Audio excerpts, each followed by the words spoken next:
Must Be a Duck.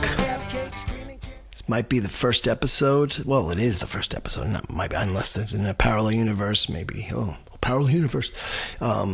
Maybe it's the 50th episode or 100th or who knows. Maybe it's the last episode. A friend of mine and I used to call up a sports radio show like, hey, how you doing? First time caller, last time listener. But what's this show about? It's a show about everything, which guarantee you there are thousands of podcasts probably that say the same thing. This is a podcast about everything and everything. I'm sure that's even a name for a podcast. It is, I looked it up. But actually, it's called Anything and Everything. Welcome to the Anything and Everything podcast, a show about anything, everything. Okay, that's her show.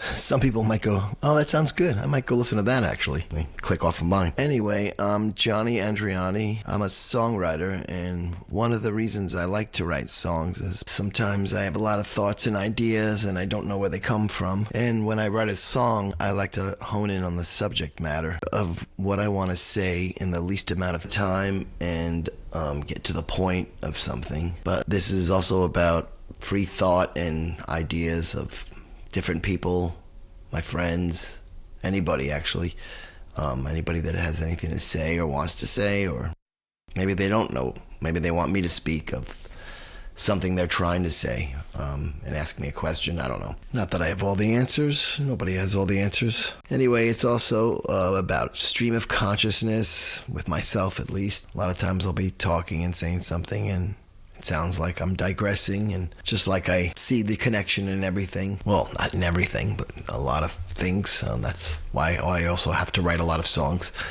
Like I said, at least I get to the point with that. But there was actually a method I learned in an acting class that I was in the 90s, and then I got a stupid record deal that sort of changed the trajectory of my life. I guess it all depends on how you look at things. So in our acting class, we had something our teacher called a cold reading. So she'd want a couple of us to go, like, take the floor and sit across from each other and read from something, but not care what the plot was about, because she wanted us to use our, like, stream of consciousness to whatever it makes us think about, just to be off the cuff, and like our own personality comes through without like becoming somebody else or trying to preconceive some kind of like thought before we act upon or think upon it and speak upon it. So that was pretty cool, and I always remember that. I made some good friends from that class. There were a lot of people in that class that I didn't meet. I think some people that made it to different films and other stuff. I'm not going to get into that now because I'm going back to what this Must Be a Duck is about, kind of a podcast, whatever you want to call it. So when you hear me digress, just think about the cold reading in my acting class. The stream of consciousness that just takes us to different places. I don't know why I'm doing some weird accent, but maybe it takes me to a place in a past life. I might make fun of things like that, but I kind of do believe in, like, that, anything is possible. Not like in that corny kind of way, like, oh, you could achieve anything you want to achieve. But, like, if we have the ability to think it, then so be it. It has a possibility to exist. Whatever you want to believe can possibly happen. It's weird how manifestation usually works in reverse for me. It's like people are like, oh, you can manifest anything. When I was young, I was able to do that. But as I got older, there's something called entropy, which is like the scientific word for like disorder or randomness. That and Murphy's Law sort of dominates my life. Random roller coaster. Merry-go-round. But then there's people with a lot of faith, and sometimes they have a lot of fear, and they sort of use it with their religion. Religious freaks that are like, well, there's hell damnation, and if you sin, you're going to walk around on hot coals when you get to purgatory. I actually feel bad for them, because maybe some of them did die, and they're like walking around on hot coals in purgatory till they have like a new realization that, oh, maybe this didn't really have to happen. They need us to pray so they can just, cool their feet off or something. Maybe we should just pray they become woke, because they'll just wake up and be like, wait, there actually wasn't a hell like that. I created it in my mind. And after they wake up from a near-death experience, they can go to a podiatrist. Ooh, woo. Woo. My friend Ralph and I used to have this thing we called woo, when we would make a point on something and might make a good point, something that was like kind of good, but then we'd keep going with it, and to the point of embarrassment, and then we just have to say woo. I'm gonna do that a lot.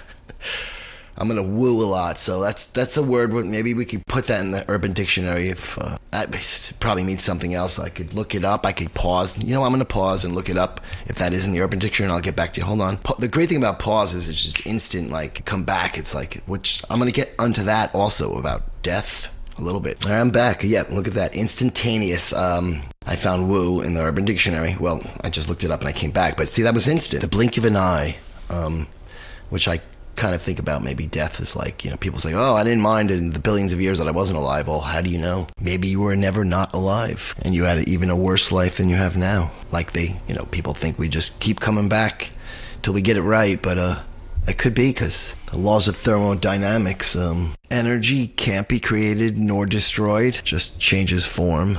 We just keep coming back until we get it right.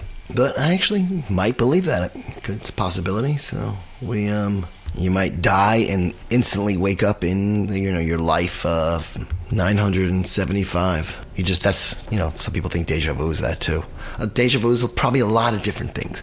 That's the thing about things in life where, hopefully people are learning that a lot of things mean a lot of different things, not just one thing. And I think we are learning that. I think Gen Z already knows that, and they probably even know more than we think they know, even though, we don't know.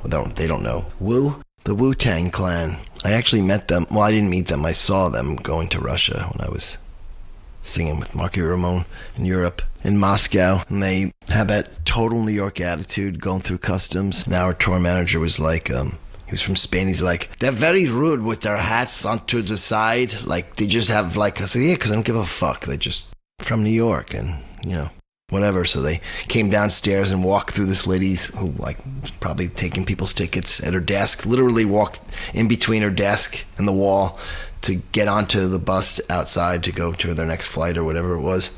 Oh, so yeah, I looked up woo in the Urban Dictionary, and this is what I found. Woo, a New York word typically used in Brooklyn that means blood, hence Wu-Tang Clan. Woo, the flex. Quackery, woo-hoo. That works with this. I don't think we had any idea what it meant because we just made it up. But here's something that it could have related to. We knew this when we were young. A person who is foolish or lacks situational awareness. You need to open your eyes, Ben. You could have killed texting and driving. You're being a real woo right now. Well, we both, as my friend Ralph didn't. We both don't have kids, so definitely isn't. It's not our kids because we don't have kids. It's not them or writing that stuff on Urban Dictionary, so it sounds like I'm saying it. Ralph and I don't have kids like we're together. We don't. I'm not gay. Actually, Ralph's bisexual, but I just called trisexual. Yeah, they gotta try everything. Yeah, I think like most people who are bisexual are they gotta try everything. They're just greedy. Woo. I'm actually sad that I don't have kids for different reasons. I'm not gonna get into why I don't, but I'm a little afraid of my song. Well, I'm afraid of my songwriting gene dying or leaving or not being here anymore. Leaving. It's packing up, going on tour in the afterlife. So I kind of think that I might just want to have a kid with somebody young so I could just you can kill me after or just ignore me or whatever. Just have the kid, or at least have the kid when they grow up could take me to the mountain when I'm senile, or if I get dementia, just give me a carton of cigarettes and a bottle of whiskey and just oh, look Dad, look at the Grand Canyon, let's take a look over, and just kick me the fuck off. And hopefully they can write a song about it, but I'll probably be like, I don't want to be a songwriter like Dad anyway. Mom, God, how old was he when he had me? And she'll be like, you're lucky you're here because of him, so just whatever, don't speak ill of your deceased father. Just what do you want to do? I don't know, be a gamer. So anyway, there's no rules to this. I want it to be spontaneous and talk to different people. Maybe you can even go live on Facebook sometimes and have a stream of consciousness party line, sort of like a chat room but more interesting. A lot of times I talk to an old friend in Florida and I talk till she goes to sleep. She's like, oh, I need your voice to help me go to sleep. I'm like, oh, great. I'm ASMR now. That's what I've become to you. No, but we're like brother and sister at this point, good friends that just talk But sometimes we talk too much. It's another reason I started this, because I talk a lot. The husband of this cool lady that I met in Ireland, who played me on the radio, said to me, Johnny, you have the gift of gab.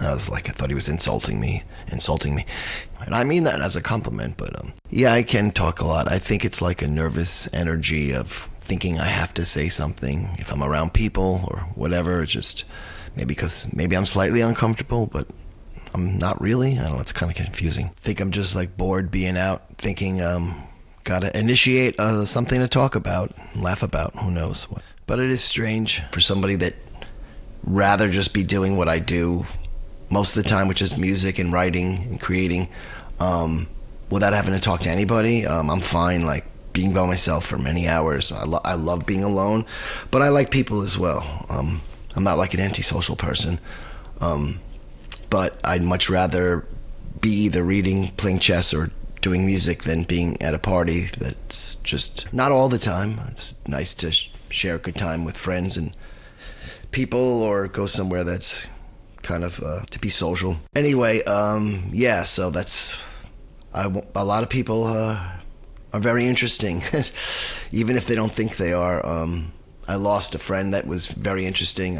Wasn't going to get into that right now, or I didn't plan to, but just his name was George Delfico, and he was a very funny person. That his things he used to say and his ideas and thoughts that he had are known by people. We call it Georgism, and I will be inserting those, or the time comes when I think there's something that reminds me of him, or something he would say, which happens all the time. He was one of my oldest friends, but he was also a horror show at times, but he was funny as hell. I don't know why hell's so funny, but I miss him and love him. When you're a stranger, faces look ugly. When you're alone, women seem wicked. When you're unwanted, streets are unknown. When you're down, when you're strange, faces come out of the rain. When you're strange, this is the video. It was said full blown. Who? I want to get a picture. Where is Liz String? Who? If who's smart? If he was smart, he would have said full blown. Yeah.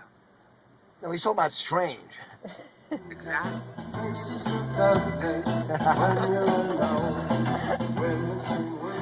Where's Nikki?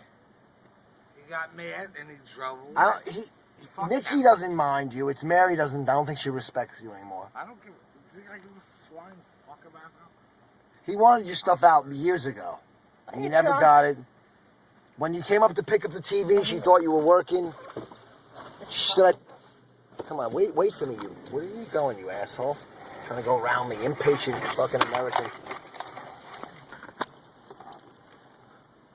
She wanted to know if you had a job. Yeah, I was up at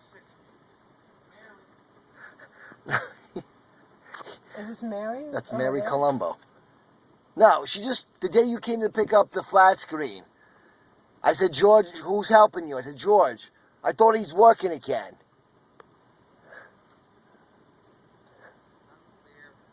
She sees you drinking all the time. In fact, that's what happened once. They see you drinking all the time. George was a great baseball player. In high school, the Yankees were scouting him, but I think due to the stress his father put on him, he wasn't interested. He definitely would have made it for one of our acquaintances did make it to the pros, and George was a lot better. George used to say that guitar was more of a challenge. So I've gone off on a tangent that I don't even think it's important to get into, where the phrase "must be a duck" came from, at least for now. Could probably explain it another time. If you kept listening, you probably fell asleep. It's like my friend, it's turned it to ASMR. So let me edit in the guests. My friend whose house I live at, he's my friend / landlord, and he came in the room unannounced, and I just welcomed him to the show, or whatever this is. I guess I'll start with that. His name is Mike, Chef Michael Schenker. His father was Albert Schenker, was head of the teachers union, and he also was like sort of a civil rights movement leader. Was friends with Martin Luther King. My friend Ralph brought it to my attention that Sleepers, Woody Allen's Sleepers, mentions him in the scene when they're in the afterlife, like, what happened to planet Earth? And he's like, Albert Schenker got a hold of a nuclear bomb, something like that. But all kidding aside, I guess Mike takes after his father in that way, where he likes to help people. I call him Jesus of Hazardous. That's a name I coined for him. I was actually writing a screenplay about that. He likes to help people, but usually some crazy thing happens along the way. I also was filming something about living here called Being a Disciple of Jesus of Hazardous, and a lot of things can happen. I have some videos of it, but he hasn't given me permission to share yet. So I'm going to start with just him coming into the room and then the phone call. I think there might be a phone call with my sister in between, but I'm not sure if I'm going to edit that out. But then my friend Dave Rabinovitz, who I just called spontaneously. Yeah, this is the friend landlord. You can come in the media room. John's studio? Yeah, I'm not videotaping, but I'm doing a podcast. But you could say hi to the people. We're live? We're on a recording. It's not live. It's actually, What's up, Ducky Boy? It's Must Be a Duck is the podcast. Must be a duck. Yeah, so this is, ladies and gentlemen, this is my friend / landlord. Interesting. He's actually a I great... guess you called your landlord, actually. Why not? Because I'm not. Oh, because we're putting this out on the internet. Hochul's gonna track us down and make us put in, you don't have electric stove. She's kind of, something about her, like very like that nun fantasy. I would have her like dress up like a nun and beat with me or hit me with a ruler. Would you like to say something else, Michael? He's on the media couch, the couch in the media room. I was not prepared, actually.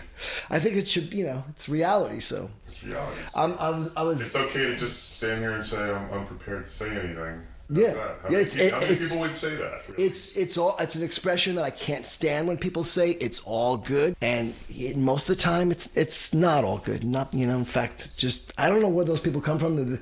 They're the same group of people who do like Those people. good people. No, good. They're good people. I hate that. There's a lot of You can't say anything anymore, by the way. No, but I'm just talking about my own like pet peeves, things I can't. And listen, I say a lot of things all daily that annoy people. I think that comes from your editing background. You like to hear what you like to hear, and you like to filter out or edit. Well, I was discussing that in the beginning of this about how I like to write songs because I have something to say, but I also want to try to like get to the point because I do digress in the way. If you know me, I talk. I can 50 different subjects, and then Like you're doing right now. Like what kind of doing right now? I'm gonna bring myself. Michael, let me fill you in where I was at. I was talking about the history of where the expression came from. Must be a duck. Do you know the history? No, I'm not. It's not a test to see because I bet most people don't. No. In fact, I didn't know the complete history when I wrote the song. Well, you're gonna have to listen to the podcast to hear it because I'm not gonna repeat it because I just already recorded that part. There's a lot of different labor leaders and union people that went back. I even imitated them. Oh, okay. I say how I use my voice. Absolutely fascinating. I say how I like to. I'm riveted. Yeah, it's riveting. I'm riveted. You're riveted? Some duck. Too much information, too little time. My sister's calling me now. Hold on a second. Oh, this is good. Hi, you're actually on a podcast. We're on a podcast? No, you're going to go to the next one, sorry. You're on a podcast. We're leaving Whole Foods. Oh my God! So Dave Rabinowitz, not just making fun of one of my songs, but he's talking about the age of these three songs. Then he writes in a message about Joe looking like George, and I go, just in the picture, I go like he's. First of all, he doesn't in person, and he's a very nice guy. No, I know. But just he's like, all right, yeah, I could go. It's like all of a sudden, I said, go worry about Israel. Dave's Jewish. Well, so is Mike. So then he left. Well, you're labeling because I don't consider myself. I'm not labeling. I'm just telling. It must be a duck. It's what it is. Talk about your self-hating Italianism. I will. I can't get to everything. I'm the first. So anyway, But that's the way you roll, man. I'm calling up Rabinovitz because he doesn't even know. Don't say that. Well, should I tell him he's on it? Yes. I should. Could I be arrested for that? No. You just say take me off. He better answer. Jonathan. Is it illegal? Oh wait, nothing. So That's a hell of a beginning. What the fuck? Elucidate on that, just please, because What? is it illegal? You know, I was You're about to. asking, the answer must be yes. If you're involved, the answer must be yes. I'm not calling about your annoying. What were you drinking last night? I like a picture of yours, and it just it popped to my page. The age of my song. Then Wait, I saw your new song, your new 30-year-old song on your album. I didn't say new. First of all, it is new because I rewrote the words, and it's a lot better. Well, then when Rich Ostrow recorded it years ago, after you didn't even know me back then. I don't even think. Yes, I did. I was watching you play that song at the Cellar Bar. I couldn't wait to hear it on Saturday nights. I love it. Oh, that was remember Gonzo? Gonzo used to play that Raisin Cane, boy. He used to. George loved that. Play that Raisin Cane, boy. Yeah, I do, and I love that song. Oh, cool. I try. I'm also that sticky old man in the mud thing. I'm like, that wasn't the way it was written. It weren't right. Like that dumb boy, I'm saying shit up, motherfucker. But it's hot. I like what you did with it. Oh, well, you couldn't just write that. You had to just say the cumulative age of the blah blah blah. Anyway, anything else you want? I know why you're calling, I think. No, you I don't. remember. You definitely don't know why. So I'm on that page, No. and Liz, when somebody else is going, right, great song, new arrangement, right, or whatever, I'm like, Liz, oh my God, my friend Rosenberg is in love with her. He writes stories, and she's in one of them. It's all about my high school crush. I'm like, is he friends with her? So I click on Liz's page. Oh. This is where I insert that I had to edit something out because he was saying something about somebody I care about. And I didn't want them to hear it because it's not that such a bad thing. It's just that. Damn it! We were. This is really good though. No, it's not. It's offensive. It's a. And this is not meant out of respect or disrespect or anything else. I figure though, you and I see, like you're the guy who comes up like, hey, that's Fat Fred Flintstone. Like he looks like a cross between you and I are pretty good at that. So I figured he's definitely going to understand what I mean here. I was kind of surprised that you did. Did I comment on the person? No, I know. Anyway, what do you? Distinctions and distinctions. The world is full of distinctions. Meanwhile, I got to get a three-way with you and Alan because All right. Hey. Should I do it now? Should I try it now? No, I've got to call back to, I'm on the phone with Washington. I took a pause. Washington. Last night with, my friends out in Seattle. We're chatting about something. All right, so I'll tell you after. Maybe over the holidays, I got to go to the... Wait, let me hear the question, though. You did provoke me. Actually. No, you'll see, dude, right? You're in the middle of a podcast. Oh, right. Yes. So, is what illegal? No. Oh, to not have told you that and whatever you say can be used against me because I'm going to post it because you are one of the funniest MFers and smartest people I know. Annoying as hell. You need a wider dispersive crowd. And one of the most annoying people I know and one of the most loving. And you're everything. You kind of sum up. So I'm doing this podcast. I was explaining it and then my landlord friend landlord, I should put that first because I keep saying landlord. He walked in the media room that's... I named it that. I'm paying him for 2 rooms, so I could name it that. So if I say my bathroom up here, he goes, "It's not your bathroom; it's the upstairs bathroom." I'm like, it's my. Well, oh yeah, let's remove the pronouns so that we don't provoke personal animosity. Very clever. Well, it has nothing to do with the. It's not the woke thing. It's just no. It's not. It's me. No, it's true. Did you notice the word "you" is one of the most powerful words that is used, and it triggers every single bad reaction in a person you've ever seen. You. Yeah, you people. Did you post something? Yeah. I wondered if you would. I mean, you is commanding, you is accusatory. That's why you hear it all the time. Y'all gonna go there, or you guys? Yeah. You're. Fuck you. Yep. You is the command. So you know what you are. You know what you are. Your bathroom. No. The bathroom upstairs. It takes away personal things. I will refer you to the collection of works I read by Osho called "The Empty Boat." If a man should collide with a boat out on the river at night, he will yell and yell at the boat coming to hit him. But when he sees the boat crash into his and there's nobody in there, it's an empty boat, he's not very angry.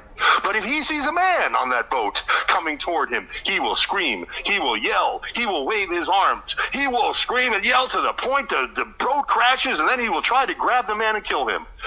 But if the boat was empty, he wouldn't have cared.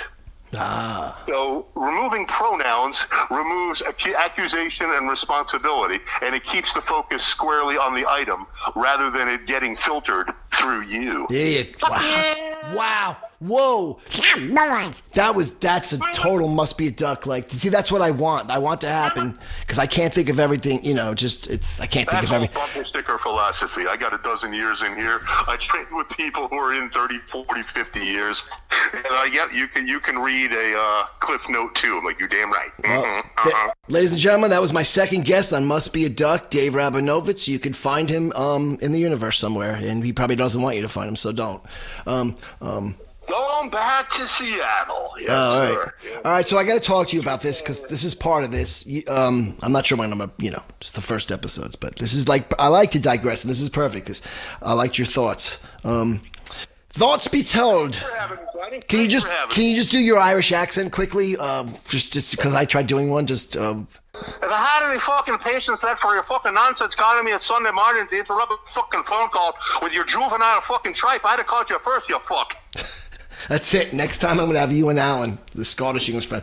Later, bro. The bloody English pig, how are you? Celebrating a legacy of running over Europe and raping and pillaging in the name of kicking a little round fucking ball, you fat shite.